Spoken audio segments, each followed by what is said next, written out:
how long you want to milk a dead guy. If I tell you to pay like $100, right, go and see Hardware at Marquee, right, dude, everybody complaining already. Oh, but no problem if it's like an expo, you know, if it's by Live Nation and Ticketmaster, I'm willing to pay $248. You ever heard the rumor before that Taylor Swift is actually a 4chan user? Maybe she's just appealing to like the 17-year-old teen girl angst. Their currency is strong, man. Yeah, it's exactly. fueled by emotions. Maybe you just start off with the big one. Yeah, the DOJ, right? Yeah. Live Nation and Ticketmaster, man. I read about it. Wow.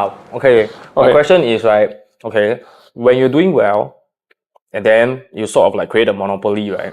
But then why are people trying to break up the monopoly, you know? How is it benefiting those people that are breaking monopolies up? Okay. The thing is, it's not benefiting the people that break out the monopoly. It is benefiting everyone else that is not part of the monopoly. So the problem is, I mean... So that means true justice exists, Yeah. Oh, it kind of exists, but that's the point of the Department of Justice, right? Alright. Their whole goal is to uphold the justice, right? And the thing is that US has antitrust laws. People don't really know that we have actually antitrust laws to prevent these kind of things from happening. So what happens is that the DOJ finally sees that some people are making too much vertical integration within their company, and it is sort of like impeding onto antitrust laws. And now that the DOJ has to step into, because the thing is, as much as we say like, oh, it is very hard to change the law, anything that has already been in also applies there. So anything good that we say, any law that is good, right, it's also very hard for it to change. So if companies are breaking laws that are preventing things that are like monopolies, duopolies, oligopolies, all the... Duoleapers. yeah. They have to still step in anyways because it is still part of the law. Right?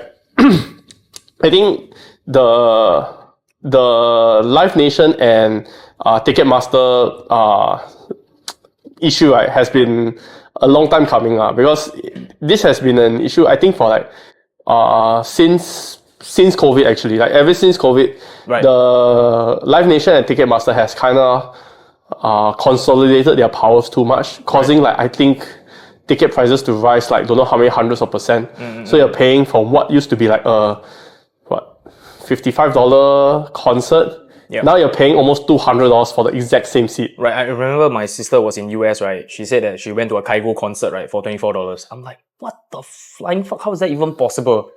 Yeah. It is because it's supposedly cheap because things are okay. Like stadiums are a whole other issue, but it's technically not that expensive to watch a concert because of the number of people, right? Yeah, it's just the number of people. I think especially since the Taylor Swift concert has really pushed up to the fact that people are really willing to pay an insane amount just for like an artist. Fandom. Yeah, it's really been like pushing ticket prices up because they realize that if an artist is popular enough, right, people are willing to pay that much for it. So why not we just charge every artist that much to see whether people are willing to pay or not? But it kind of begs the question, right? When you create a company, right, wouldn't you want the company to be year on year more successful? So like, for example, I am boss of Live Nation or Ticketmaster, and then I have all my workers, be it my CEO or whatever, right? And my employees, my marketing team or whatever. All of them every year, right, expect a salary increase. Doesn't that mean I also have to make more profits as well to grow my company? And then it will eventually reach a point, right, where the company is doing so well, and then DOJ will step in and dismantle my company. Okay, right. So the thing is, yes, that makes sense. But the thing is, the money, right, is not going to anywhere but not even their employees. So the money is just going all to stakeholders, right, for no good reason. Okay, so this I have to touch on this very quick, which is that people think that okay, you know the Ford Motor Company? Yes, I know Ford lah. So Ford Motor Company was the first company that instigated the 8-hour work week, 5 days a week. Yes, correct. But that was not out of kindness. It's because he wanted people to spend money. Spend more during the weekends. Yes. You create a weekend. Yeah. And then the other thing is that instead of the money, when he made profit, right? Instead of investing back into the company, he decided to give to his employees so that they have more money to spend, and then he pay the employees more so that no one else can beat his salary. So if no one else can beat his salaries, all the top talents will come to him, and then all the companies will not be able to perform because they cannot offer the same, right? But the thing is, stakeholders were not happy, so they sue Ford for not investing back into the stakeholders. And ever since then, right, this has created an issue where companies are now forced to make sure that they pay their stakeholders first before the employees of the company. Oh damn, I didn't know that. Yes. What the fuck? So this has actually caused an issue where it's not even a benefit to the company, it's actually a detriment, because now you are now beholden to the stakeholders, not even your employees. Because there's this Chinese saying, right, like when I 出钱, right, I come out money, and then you 出力, right, you do manpower lah. Yeah. I own 60%, you own 40%. Like the 出力 one, right, is usually like own lesser percentage lah. I don't know if anybody knows this or not. So I guess that's probably why the stakeholder feel like, okay, I pump money, right, I need to get this X amount of returns before all your workers get it, because money is like bigger lah. Yeah. But there's also no reason. The thing is, if the stakeholders didn't, the investors didn't sue Ford, right, Ford would have made even more money so that he could give back to literally everyone. Wow. So literally become the strongest company in the world, man. Yeah lah. I mean, that was Ford lah. That's why also the thing is, that's why we have antitrust laws also because of that. But then the thing is, you see, back then, right, people are motivated by money, but are people as motivated by money now? Yeah, because like you say, you can have all the Silicon Valley software engineers, they are getting paid like 6 figures every single year, right? But then the thing is, like, end up they decided to quit and then they become content creator, you know. Also, here's the funny thing. Actually, the software engineers being paid 6 figures, they're not actually being paid 6 figures. Like a lot of their compensation, right, is tied up in company stocks. Oh. So like, I don't know what's the percentage, but it used to be, it's like they only paid like, maybe if they're paid like $1 million, right? I think about maybe half or more than that is all in company stocks. And only when you work for them like a certain amount of period, then you can you can sell those stocks and then get back cash out. Yeah, so those are actually what you call golden handcuffs. Ooh. Yeah, they're actually, so actually a lot of the software engineers don't actually earn that much. I mean, they earn a lot lah, but they're not actually earning as much as... Not liquid lah, basically. Yeah, they're not liquid. Yeah, so income. Basically, back to the point, right, what DOJ is trying to do is like split Live Nation and Ticketmaster. So they become two separate entities. Is that right? That's how they break the monopoly? Not exactly. From what I know or from what I read, the way that they're trying to split is trying to break up the vertical integration. So that means Live Nation itself, right, cannot own certain things anymore. They have to break it up into a different company, and then it has to be it cannot be break up into like one other company. It has to break up into multiple companies. So all their acquisitions, right, have to be broken up into different companies so that each of them can compete against each other. Yeah. Like the fact that Live Nations also owns their own venue. Wow, that's crazy. Oh, yes. That's some crazy scale. I'm pretty sure they are going to break up the venues into... Wait, did they own Madison Square Garden also? I have no idea actually. I'm not sure. Shit, man. There's a good chance that they also own it because like, wow, Madison Square Garden.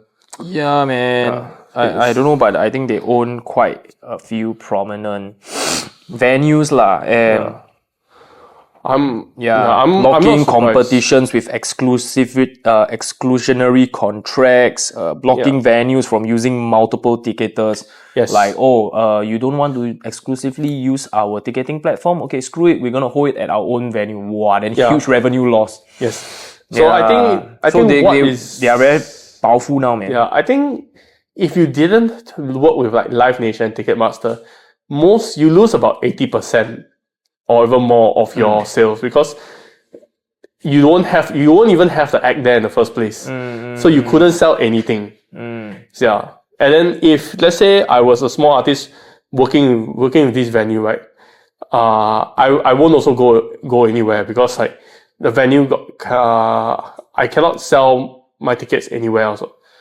Yeah. And I guess also the fan base, right, is mostly held by these venues. You know, they have the database, to pull people and all that kind of thing. Yeah, they do. So you as a small artist basically completely stand no chance against them, lah. Yeah. And some of these venues, I don't think like a small artist can even sell out maybe like I don't know, like a 10,000 person stadium. Even as a small artist, I don't even think anyone can even sell out that much. Right. Yeah, and then it will be like expensive and it's like a lot of money just to run a concert that. Yeah, I think the lawsuit is quite comprehensive, but I don't think it kind of impacts us at our current level lah. But maybe as we become regional or international artists, right? Yeah. This thing will start to affect us more because we will finally have to work with them and we realize, oh shit, they're actually taking such a huge cut. Okay, because they have monopoly, you know. I would say that it affects us when international artists comes to Singapore. So for example, I think Taylor Swift was also using Live Nation. Dude, if you think about it, Live Nation. Porter Robinson, the ticket. Dude, I see the category 1, category, the lowest tier, category 3 or something. What's so expensive, sir? Like really? 100 over, right? Yeah. It's 100 over already, eh. Yeah. Really? I thought, no. Dude, if I tell you to pay like $100, right, go and see Hardware at Marquee, right? Dude, everybody complaining already. Oh, but no problem if it's like Expo, you know. If it's by Live Nation and Ticketmaster, I'm willing to pay $248. You get what I mean? The perspective shift. Yeah, exactly. Yeah, when you ask people to pay $100 for Zouk, right? Diplo, everybody complaining. Oh, you know. I paid $200 for my ticket for Porter. Category 1, Yes, I did. Yeah, precisely. So you see the how they you see. So now you're also one of the victims. You know. Hey, this is your topic, okay?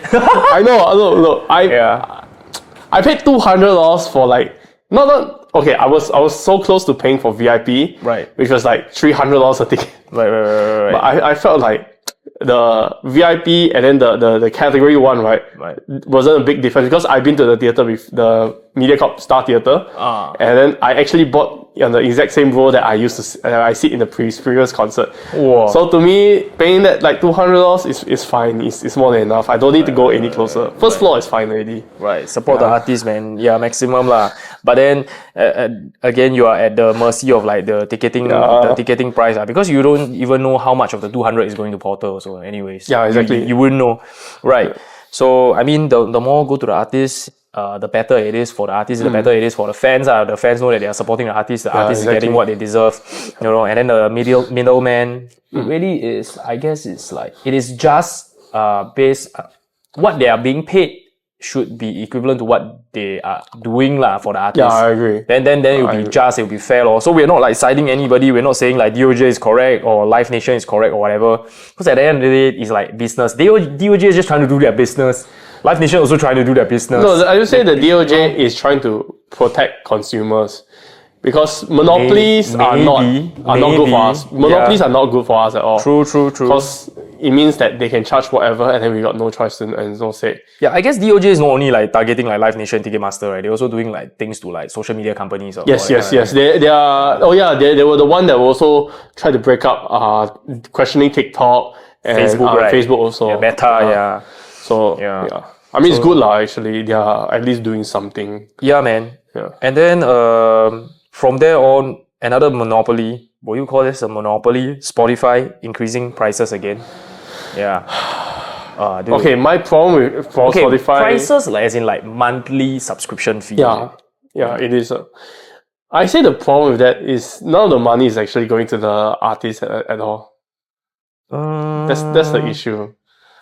I remember I see this like conference with what's his name? ERK or something like ERK or something like that, right? The CEO of Spotify. Yeah. I mean, what's the CEO of Spotify? Don't know. Oh yeah. So basically he says that how artists are being paid is, okay, every year they have this revenue, and inside revenue there's like ads, there's also like people's premium and subscription and all that kind. He gives like percentage. And then this whole pie, right, is being shared with the total number of plays. So like every single artist and every single song, right, add up, right, how many plays? Let's just say 1 billion plays, right? So they'll take like, for example, this amount of money, like maybe earn 10K, then divide by 10, like 1 billion plays, then everybody get this amount of cents per play. So the CPM for Spotify, right, is not so consistent as if you were to say YouTube. Because it's way easier to run ads in YouTube as compared to Spotify, right? Yeah. And then subscription model, YouTube is also coming up with subscription model already. How much do they earn from the subscription? You mean like YouTube Premium? I mean like for Spotify also like $11.99 per month, and then they bumping it up to what, $16.99. $16.99. And they still lay people off.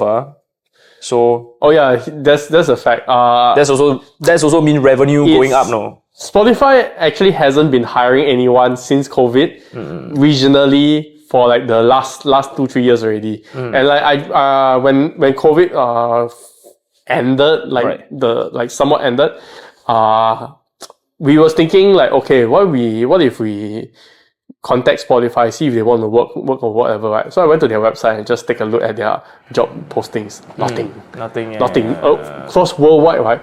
There are like literally no jobs for except maybe Japan. Japan, maybe they was like looking for like regional directors and that's it. So you could really tell that Spotify has like just stopped hiring and just started like firing everyone. And they're now like running a very lean, like much leaner company right now. Yeah, I mean, it's very common in tech company, right? You hire a lot and then you fire a lot. Like, I guess it also matches the pattern of how employees want to work as well. Now it's not about loyalty anymore. The age of loyalty is long gone already. Everybody just like, okay, join this company 1 year, jump next company, jump next company, jump next company, just to get a 10% pay bump every jump you go. So, so just, I guess it's just Spotify adapting, I guess. Also, the other thing is, the reason why a lot of like tech companies were firing off, right, is that during COVID, that was where most companies, I think, got like the biggest jump of users possible because people had all the money, had nothing to do. I would stay at home. So what will I do? I don't know. I will subscribe to Netflix. I'll subscribe to whatever I can to consume at home. Right. So a lot of these companies had their biggest jump of like probably users. And after the COVID, that's where you start seeing people unsubscribing. So I think what happened is that a lot of the tech companies started realizing that there is no more market. So everyone that everyone that will ever subscribe to you has already subscribed. Yeah. And if you reach that point, and you cannot find any more users, right? What do you do next? Yeah. You cut costs. Yeah. Because I can never find more users. So that's why all the tech companies are cutting down their insane salaries, everything, because there's no more expansion. So if you also look at Netflix, right? That's the reason why Netflix has tried to stop password sharing, has tried to stop people from sharing stuff, because they want more users. They want to convert more people onto users, and they're trying to convert, I think, what they call high buy subscribers. So people that subscribe for 1 month, watch all they want, and they unsubscribe, and then they keep doing that back and forth. Right. Yeah, so they're trying to convert that back into like yearly subscribers, like constant yearly subscribers. I mean, that would mean like bad news for all the tech workers, right? Because you'll reach a point where, okay, we got enough tech already. Yeah. Then we start to cut people. Yeah. And then let's just say you never gonna cut, right? But your pay is stagnant also. Yes. Because it doesn't warrant any more tech already, right? Yeah. And I guess the statement by, I think it was like Neil deGrasse Tyson or something. I forget who is it already. He said that, right? Basically, with the introduction of AI, soon you don't need tech people already, because AI can start to tech itself, and then all of us will have extra free time, right? Oh, that's technological singularity. Yeah. I used to subscribe to that notion, but these days, I don't think so. Yeah, but the saying is like when there's enough tech, the tech can write itself, right? Then people are being freed up more time, right? And then the only thing left for them to do is to do creative stuff already, right? Yeah. You know? to showcase who they are lah. And end up everybody just becoming entertainers and artists. We are just entertaining each other. That's the rest of it. We don't even need to like cook because got a robot to cook for us already. We're all monkeys in a. I mean, we are monkeys, alright. We're all monkeys in a room just throwing bananas at each other. Yeah, so it will come to a point where I guess I'm glad that I have been an entertainer ever since I graduated from university. I didn't pursue my job. Hopefully, it goes towards that trajectory. But yeah. So Spotify obviously has a lot of other competitors, Tidal, Apple, all like closing in on them lah. There's also YouTube music. Yeah, so like you said, right, eventually they will run out of subscribers lah. And then, right, what's next, right? I think for creators specifically, or musicians, right, you start to go into like your own platform, like Patreon, your own shop. Set up your own shop. Then your supporters just support you directly, skip the middleman, Yeah, exactly. It's a lot better for creators if you can support them via Patreon. Yeah, and when it comes to this point, right, it's no longer about like maybe it's about how good your music is also, but it's also about like whether people like you or not. If they like you, then they will care about whatever you do, right? If they don't even like you, why would they even care about anything that you do also? Yeah, I mean that one also depends. That's going more into like celebrity than actually artists. I mean, it's like, look at the whole entire Twitch sim culture, how they get their money and their donations. It's about how much people like them, right? Or not? Yeah, it's still crazy actually. Sim culture. Yeah. So also on the same page of music, right? I recently saw Lalisa, which is Lisa from Blackpink, right? She has her own record label now, which is called Loud, like Loud, LLOUD. And it's like a subsidiary of Sony Music. Yeah. Oh, it's just Loud with an extra L. Yeah. So I think it is like her Taylor Swift era where it's like, okay, you know what? I'm part of Blackpink and all my masters are locked up in YG Entertainment, right? Okay, now I want to release my solo, right? Under my own brand, I own my own masters, No, that sounds more like Prince. I guess so. Prince started it, then Michael Jackson in some way, and then Taylor Swift obviously has a very big red remastering, right? Yeah. So, I guess so. And then it's like kind of like a record label with herself only in the record label. She only has one artist in the arsenal so far. Maybe she got more, but like just unreleased lah. But I guess this is like good news for Lisa lah. But for all those, right, that are like aspiring to like create like a record label or music collective, right? Here's a question for you, right? It's like when you grow an artist, right, from nobody to like as famous as Lisa already, right? And then she's like, okay, bye, sayonara, I'm gonna be independent, right? Isn't this like kind of like a loyalty issue here? Don't you think so? No, I don't think it's a loyalty issue. I think it's inevitable. Yeah, it's like you grow to a certain size, then DOJ break you up. Same thing, right? Yeah, okay. It's like, how should I say this? You can never hold down a good employee. Yes. Like, there are very few reasons that your top employee would ever stay with you forever. So instead of like being annoyed that, I train you up to this level and then you leave, right?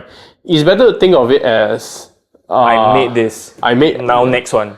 Yeah, next one. You've contributed all you can already to this company, and like I got nothing else more to offer you. So I just need to find the next person. No? I mean, it's not like Lisa, like the Blackpink record label, is going to go broke without her. What? Yeah. They probably has like a ton of. But I'm thinking it's like they have like an army of this kind of like from rag to riches kind of example. You get what I mean? I mean, how many K-pop artists that they work through to find that one Lisa that will left. It's damn difficult, man. It's like less than 1%. Not even less than, I think like 0.0. So I was like randomly last year, I was like scrolling through lah. They posted like 6,500 videos. I think it was SM Entertainment and another K-pop company. Then after that, right, I count how many videos that has I think 1 billion views. It was like less than like 1%. Yeah, so it's really like you put out 100, right, for 99 to fail just for one to. That's the only way. Even the biggest company in the world is doing that. Yeah, that's the only way. Yeah. I mean, there's a lot of K-pop aspirees. Yeah. People who aspire to be K-pop artists. Correct. So, I don't know, like, because we have always been defending the artists and like saying that labels are like being too like taking too much in a sense lah, because like there's so many indie artists like constantly demonizing the label, right? But in this context now, we are like thinking in a position of the label let's just say you build a Lisa and then she leave, or you build a Taylor Swift and then they left, right? Obviously your income gonna like right, yeah. So how you gonna like maintain your KPI? I'm also thinking like how you have to just keep supplying hit artists after hit artists, but then the other day I was also talking to like Nathan Hartono also. It was like he was also saying like labels not doing it how they used to be doing it also lah. Last time they keep producing so many hit artists, Prince, Michael Jackson, like so many, But now it's just like the label will just come to you and ask you, okay, so what you want to do? They ask you to do it. Yeah. Yeah. That's what he did say. So. Yeah, correct. I think at this point also like labels they themselves know that it's like, okay, the problem, I won't say the problem, but the dynamics has changed to the point where you don't need a label anymore. You can make it, right? So long as you win the algorithm lottery. So if you make something, like just something that people really, really like, I would say, like the artist Lofi, the bossa nova jazz girl. Okay, I don't know. Yeah. Really, you don't know? What about her? Okay, so basically she was hailed as the next generation of jazz artists, right? But really she's not actually jazz, but everyone says she's jazz, but the jazz artists won't say she's not jazz, she's more bossa nova than jazz. Right. Wow, damn. And she got her start off TikTok. Right. So people true to the classics, bro. So people fell in love with her vocals, fell in love with her jazz like melodies, her very sad and not sensual, right? Very sad and emotional lyrics, right? And then I think she just grew a lot as an artist over like the last like 2-3 years. And now she had like a tour in Singapore recently, and then I think also around in Asia. So you see, the thing is that she was an independent artist all the way from the start. And she got big, right, purely because the algorithm gave it to her. Yeah. So the thing is discount her skill and talent lah. Okay, you definitely need skill and talent to do what she did. But you also know how to play the algorithm at the same time lah. I don't think she played her algorithm. She just put out something that people really, really like. That you just really, really, really like. And they want more of it. Right. And I mean, somehow it has to hook the audience, what? Yeah, because people just wanted more of it. Because it was just so good, people wanted more of it. Yeah. So the thing is, you don't need someone to promote you. You can already promote yourself, and if it hits the correct traction, right, that's it. It will keep going, and you just follow along. So I think the record labels, right, realize this, that I can't manufacture a pop artist anymore. I can't manufacture because the era of the authenticity already. Yeah, I can't manufacture anything. Everybody, so what you want to do? They ask you what you want to do. Yeah. Then you do it. And then at that point, I'm also just a guy, like as a label, I'm only a guy with more money than some random dude on TikTok. Exactly. Right? I can make the best production for you. Is record label just eventually going to be a bank? So instead of like loan, mortgage or whatever, right? I loan you this, and then you TIA your master, you 50% your master to me or something like that. I think these days a lot of record labels are just like that. Yeah, banks, right? They are banks. They are just like they are banks, venue owners, social banks. Like they capitalize connect on you with my artists within my catalog to collab.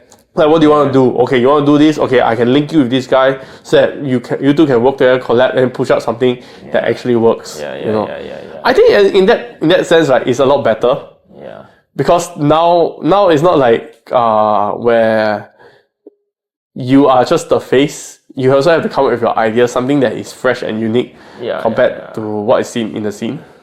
Yeah, correct. And some, for example, two artists, right, that are probably gonna do well sonically, right? But they might just not like each other.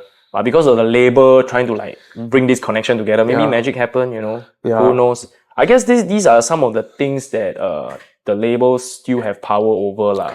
Yeah, and then they have to like move towards this kind of more financial, social kind of like business model.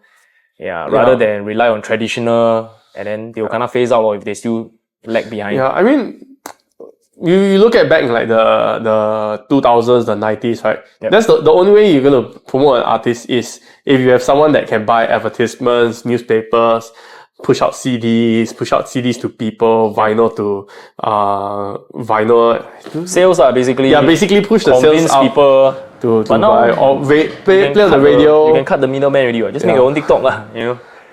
Yeah. You make a TikTok of like a remix or something that people really like, then boom, you're gonna. But back to the artist perspective, actually it's not easy, man. You need to do your own artwork, you need to do the music, you need to do the content, you need to like do the behind the scenes and everything, right? Wow, dude, your time is stretched so thin lah. And I guess like if there is like label help to like speed up all this kind of thing, right?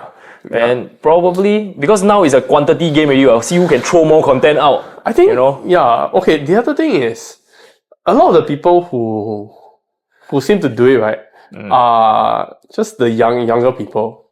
Do what? Like just put out TikTok, it's all the younger people. Right. They all have so much time. It's not only time, but I think because we are older, we are more afraid of judgment. No, I know it's not that. It's not that. It's just physically, like as a teen, right? You have so much more time now. And then I don't even know how to describe it. It's like even schoolwork these days, right, is totally different. Like schoolwork, the way like lessons are structured, like as a teen in poly, right, it's gonna be so much more different. Like everything is moving so fast. So it's like, remember back in the day in primary school where you cannot use calculator? Primary school just use calculator only, bro. Yeah, I mean, look, even the thing is like, you have access to ChatGPT in poly now. So imagine that, right? You could just ChatGPT a bunch of your homework and then you're done for the day. Or at that point, right, as a teacher, why would I even give you homework anymore? Yeah. You're just gonna like write and then send to me like something I can grab off the internet also. So at that point, why give you anything? Just give you the test at the end, I guess maybe you figure it out. Now the only test left that is still valid is show and tell.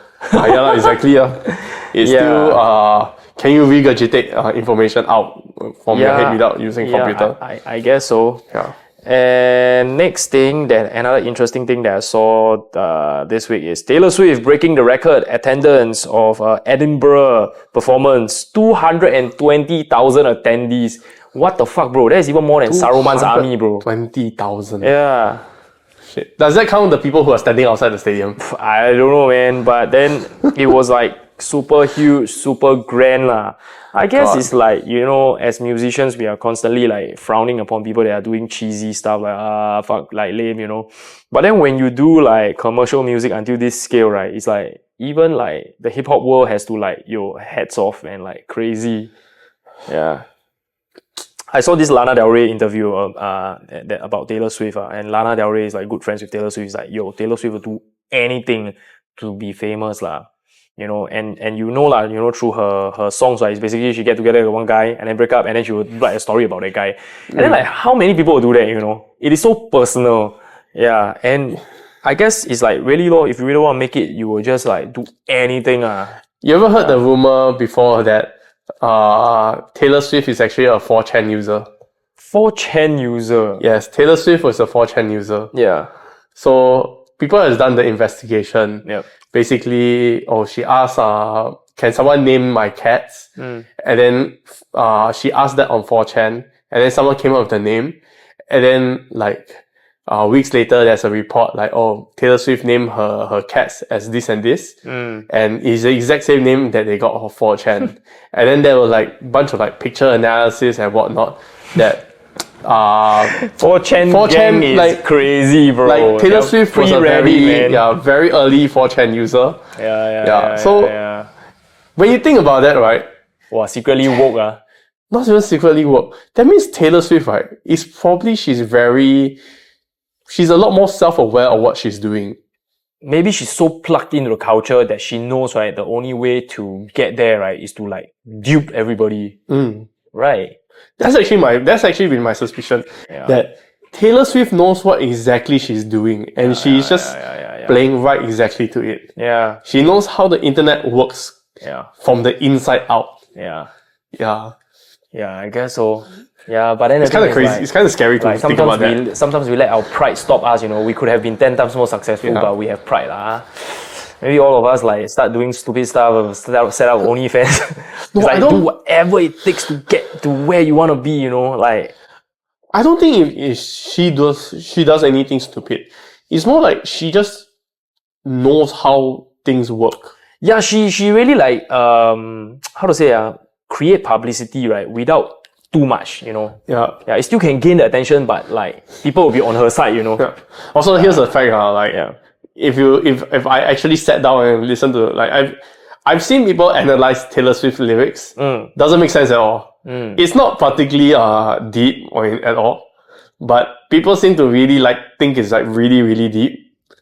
So maybe she's just appealing to like the 17-year-old teen girl angst. Yeah. But their currency is strong, man. Yeah, it's exactly. Fueled by emotions. Maybe that's how she got so big, because she knows teen angst and she knows how to capitalize on that. And they will like act on it, you know. Yeah. I mean, but then the thing is like, as you can see, like hit after hit after hit after hit, she don't miss, basically. Yeah. She also doesn't have any scandals. Yeah, that is also true. Her only scandal is like breaking up with boyfriends and whatnot, but like she doesn't have any other major scandals I've heard. Everything is very pre-programmed. It's like all planned, all part of the grand scheme. Yeah. And another thing that happened was AVICII family releasing this new playbook on unreleased photos of his childhood and everything. And then it's like all the fans are like, oh my god. But then in my mind, it's like, how long you want to milk a dead guy? Yeah, you know, like for example, how they did like forever. Like just milk him like forever. How they did for like fucking Pop Smoke, Juice WRLD, Triple X Temptation, all this kind of thing. Like, just let the man die in peace, Yeah. Stop monetizing his death, can not? I don't want. Yeah. You know, as much as I love AVICI's like music. I love AVICII, man. Right, and he has like an amazing legacy. He was such a great guy, right? Fuck, can you just stop like milking his dead body or not? How many unreleased stuff are you going to release? Are you going to unrelease like his parents' sex tape? It's like, oh my god. The genesis of AVICII. Yeah. But I don't know, but I feel like, okay, if you want to like commemorate like the person, right, in a less forceful way, right, you can like maybe I thought one very interesting one was like some like 200 bands commemorate Chester Bennington by doing like a 200 band synchronization playing It's the End. Well, that's something cool, right? You know? Like every year you all gather, hang out, you know, and then you all just play the songs you like in tandem, you know. That's like a free way to they did that with Bohemian Rhapsody. I guess also. If I'm not wrong, right? There was an event where they invited like a lot of people down just to come down and perform Bohemian Rhapsody. Right. Even got Slash also, all the living artists. Yeah. One brought their drum keys, their guitars, and then they all just sang Bohemian Rhapsody together. So that was pretty cool. Yeah, they could do that. They could do that for AVICII, but I also don't know how, but maybe. Yeah, but I don't know lah. But I think AVICII also has like some foundation to support. So maybe they are also funding the foundation. But as a general rule of thumb, in my opinion, I don't really feel like milking dead people lah. It's like too cruel already lah, to be honest. Yeah. I mean, I don't think anyone will forget AVICII.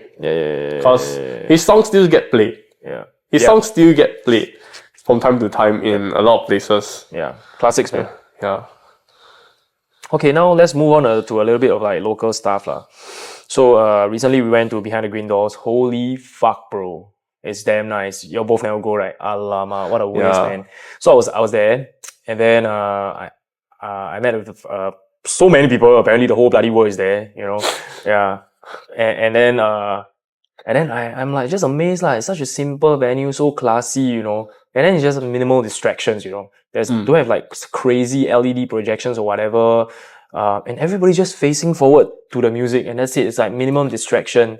Yeah. And then the kind of music they play also kind of facilitates this kind of like mood lah and vibe lah. Yeah. And then I was like asking some of them like, hey, isn't it very difficult, right, to like kind of like filter through the undesirable crowd for a club like that lah? Yeah, that's how many clubs died, right? And then they say that basically the thing you have to do is to think long term, lor. You cannot just short term nobody come, right? Then you forget the vision. Yeah, if you have a particular sound, particular vision, right, and you have to stick to it through thick and thin, then eventually the right crowd and your tribe will find you, and then you will just beautify the place. And then I'm like, wow, damn, you all got balls, man. How long did they open the thing for? I don't know, I think quite recent, maybe a year or less than a year or something like that. It's like by Kilo Group or Kyo Group or shit. Kilo Group, yeah. Yeah. Yeah. But it's usually underground.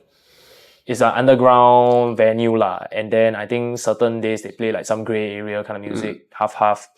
Yeah. Because the problem with that is, it's not the fact that like you cannot run a underground place, right? It's just where's the funding coming for it? Yeah, man, you don't have bottle service, you know. There no bottle service, so it's like how you gonna like you can like individually buy bottles off the bar lah, but they won't come with sparklers and create distractions lah. Yeah.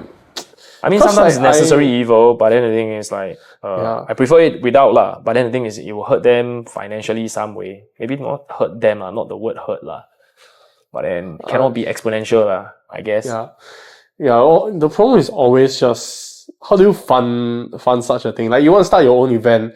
The problem is not you cannot find the people. It's not that you cannot find a location. You cannot find the people to play. It's not you cannot find the equipment or anything. It's just how long can you fund the thing for it to keep going? Right. And I think maybe one way is like their drinks is a little bit more expensive. Like for example, one house pour I think at Zouk is like $15. There is like $18. Small things are like that. Like one bottle, the lowest tier gin, one bottle at Marquee is like $2.20. There is like $2.56. You know, so it's like small things like that. Yeah. Then maybe they can allow them to like flourish and book better acts to stay at the top of the game, I guess. There's also the fact that like maybe the people who go there are also from a higher specific spending power. Yeah, from a specific. Oh, I heard from someone say that usually clientele down there 30 years old and above.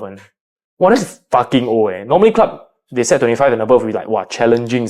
Really? Yeah, 25 and above damn challenging, dude. Very hard to like have a place just 25 and above, because when you already, why you want to go and party? You just like want to slack at home, right? You know what? That's the thing. I think there's no place that older people can hang out at. Like there's no, not say country club. Like back in the day, when country club is still a thing. Like where's the I heard what? Where's the deep house lounge kind of like vibes? Yeah, there's none in Singapore, I think. Yeah. Like, don't have at 6 a.m. I just want to sit there and just lounge with like some deep house. Yeah, but though I want to give a shout out to my gym, Paya Lebar Anytime Fitness. Fucking hell, their playlist crazy or what? Drum and bass, fucking play Cream, play Kendrick Lamar. Like what the heck? Yeah, they are DJing the playlist like one song, then suddenly okay, not nice. Then they switch to another song. I'm like, oh shit! Suddenly come on drum and bass or what the heck? Yeah, gym and drum and bass. Oh, that's actually good. Yeah, they play cool stuff, you know, and it's not just like one genre. They know how to switch it up. So yeah, I guess that's really the way lah. And maybe they know that you're there, so that maybe if I DJ for Leonard properly, right? He'll get everything on the gig. So speaking of alternative clubbing, we have Beans and Beats, and the recent thing that we are enjoying, Draftland and board game cafes. So with the advent of AI, everything can be faked online, right? I guess humans just crave more real life interaction. Or, as you can see, evidently, both of us went to like the bloody board game cafe, right? On a fucking Thursday. Then we thought like nobody one. Then we climbed the stairs. Okay, like quite peaceful. Then the moment we open the door, wow, full house, like what the heck? Then we asked the boss like, yo, what the heck Thursday? He's like, yeah, every time like that. I'm like, what? I have got to admit this, right? That the whole board games thing, right? Yeah. Has been a thing that I have been part of and have been trying to grow for years. Right. So back in poly, I ran the board games club. Yeah. We started like massive events. We had like large community events where we open up we rent out the atrium from our school. Right. We booked the atrium. We brought down all 300 games. We sat there and we opened it up to the public, and then we just let people play. Like your secondary school's board game IC, are you? No, this is my poly days. Poly board game IC. It's not even IC, I was a president. What the fuck? Wait, what club is this called? Board Games Club. Oh shit. Ngee Ann Board Games Club. Damn. That was great. So the whole board games ecosystem, right, has been growing for the last few years, ever since like 2014, 2015, 2016. So it has been constantly growing. I've seen so many cafes open up. These places are always hiring. These places are hiring, and then I've noticed there's been a trend of people playing board games been growing more and more. People are moving away from your usual Monopoly and whatnot to moving up to like I can't remember what was that game, but Risk.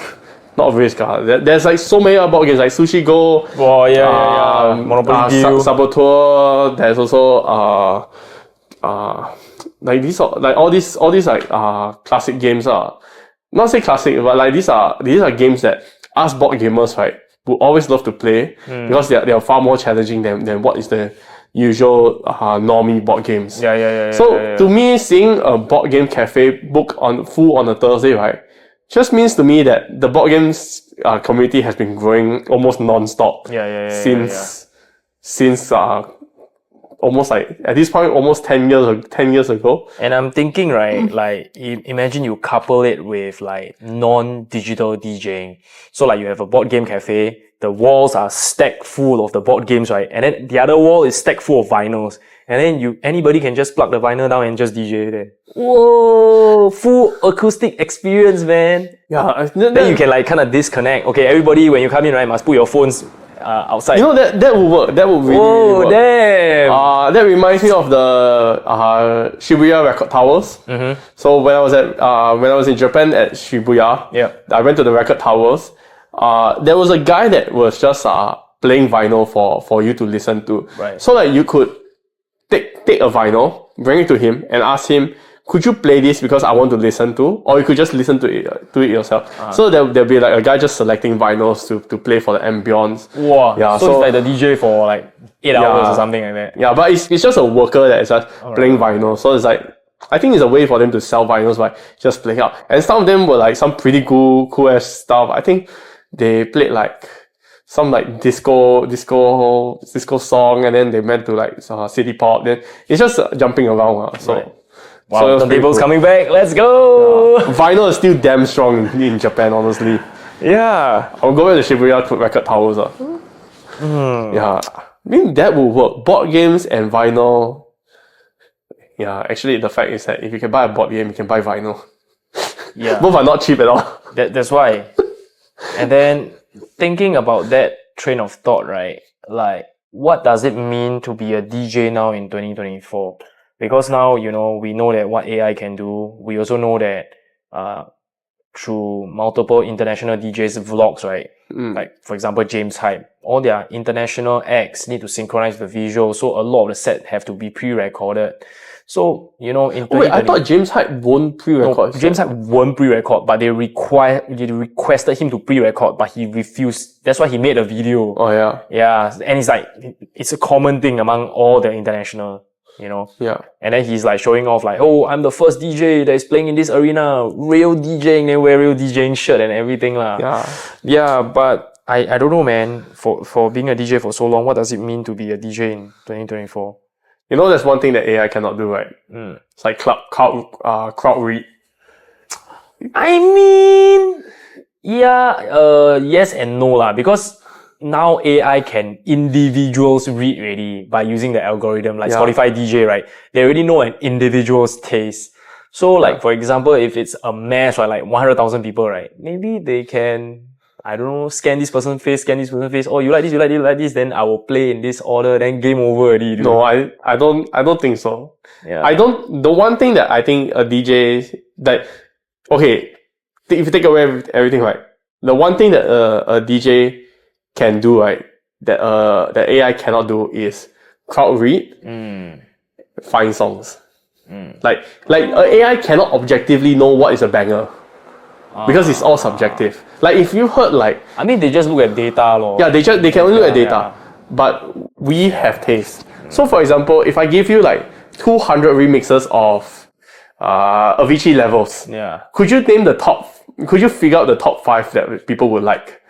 For us, it's easy lah. Yeah, we probably could because we listen, we know what to do. But for AI, you just look at the number of players. Yeah, you can only look at the number of players. Like, what objective data do you have out of knowing that this remix by this artist versus remix by this artist is better? So AI cannot choose a better remix.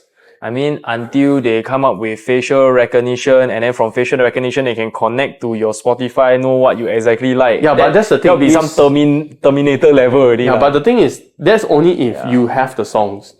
So let's say if I gave you 100 songs from 100 different people who remix the same song, and you have to pick up the best 5 for you to play in your set, right? None of these songs have any data on how people will react or whatever, but we still can pick the best remix to play.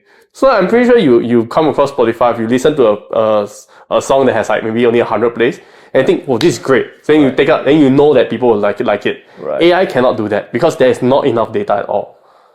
I don't know, but I think it will come to a point where they will eventually figure out how to do it. Like you look at Instagram, right? They have this new feature called made with AI. So if whatever that is made with AI, you can tag it so people know that this is made by AI, you know, then they won't be misinformed lah. So one good way to misinform people is like what Scumbag Dad said. They can create a fake scenario of you helping a poor person.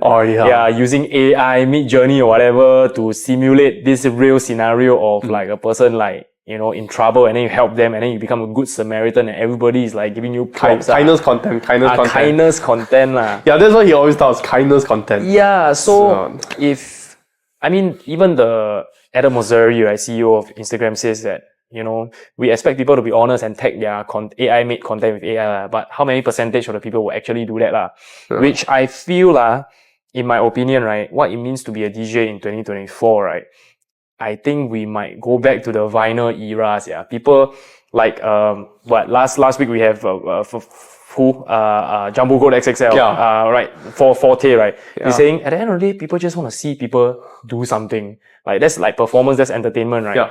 And I guess we are back to the turntables already, lor. Then they can like, oh shit, this guy is actually DJing. But let's just say if CDJs, right, 99% of people don't even know whether you're DJing or not. You get what I mean? Most people don't even know what like half the buttons actually. If you are like 7 steps in front of me performing, right, and I cannot see your CDJ screen, right, you could have been playing a pre-recorded set for all I know. You know, just then you are tap the cue button the entire time. No, nobody could tell. Yeah, you except maybe the other DJ that's standing right there. What the fuck? Why is he tapping the cue button like the entire time? Yeah, I guess it's the same for MIDI fighters also, you know. Yes, I know that there are certain like channels that debunk certain other channels that they are doing fake MIDI fighters. Where they press one button, right, and then 3 other buttons light up by themselves, you know. Or like you press the same button over and over again, right? To make it more complicated. Sounds. So I guess people really want to be entertained. They want to know that, oh shit, a human can actually do this, you know, and it's back to acoustic, back to the analog, you know. I think that might happen lah. That's my views. So are we going to carry 20 kg of vinyl around this in the next few years? Maybe, or you will have your own selection or like a small selection. So you carry 20 kg of vinyl with you. And I mean that's how last time DJ make bigger money than now the DJ, right? Because you know, the last time the effort of being a DJ is more. You need to buy physical records. You need to like, okay, I DJ this physical record maybe like 100 times. You wear out, shit, I need to buy the same copy again. Run out of stock already. Fuck. Now I don't have this song. It's not even in press, like it's not even on sale anymore. Like, there's no more records. Like that's it. Yeah, because every time you play a record, you wear out. Especially if you're like a scratch DJ, right? Must have been expensive to be a scratch DJ then. Yeah. So because it is so expensive and so difficult to be a DJ, that's why very little people, like only the truly dedicated were DJs. But now it's easier and easier, right? Then more people become DJs. And then I feel like now it's gonna go back. If not, I don't know how DJing can continue, to be honest, because actually, you cannot differentiate the real and the fake anymore. It's gotten so cheap, right? That I've had people come and ask me, can I learn how to DJ? And they ask, how much is it? Then I say like, oh, it's only $200 for you to get a controller. And they're like, huh? So expensive. Yeah, I laugh internally, right? Because for me to get in, right, I think I paid like almost $600 just to do everything. Yeah, man. Got the speakers, the headphones, the songs, everything. Yeah, 200. So expensive. Yeah, so actually even now these days, right, it's not even the hardware that's the issue. It's the finding all the songs for people want to start. You know. But I mean, like now you even have Beat Source, right, where they have every week, okay, we have this reggaeton playlist. Okay, you don't know what to do, right, but you need to play a reggaeton party, right? Oh, yeah. Just download our playlist and you can straight away DJ already. Yeah, they exactly. simplify it for you, you know. Yeah, so, pre-curated. Yeah. So I There are guess advantages with that. yeah, lor. So that's my views. You know, I don't know what you guys think. Let us know in the comment section below, and also let us know what can we talk about next week, lah. I feel like we have so many shit, right, that we haven't covered, but it's getting super technical already, so don't really want to bore you guys too much. So until next episode, ciao.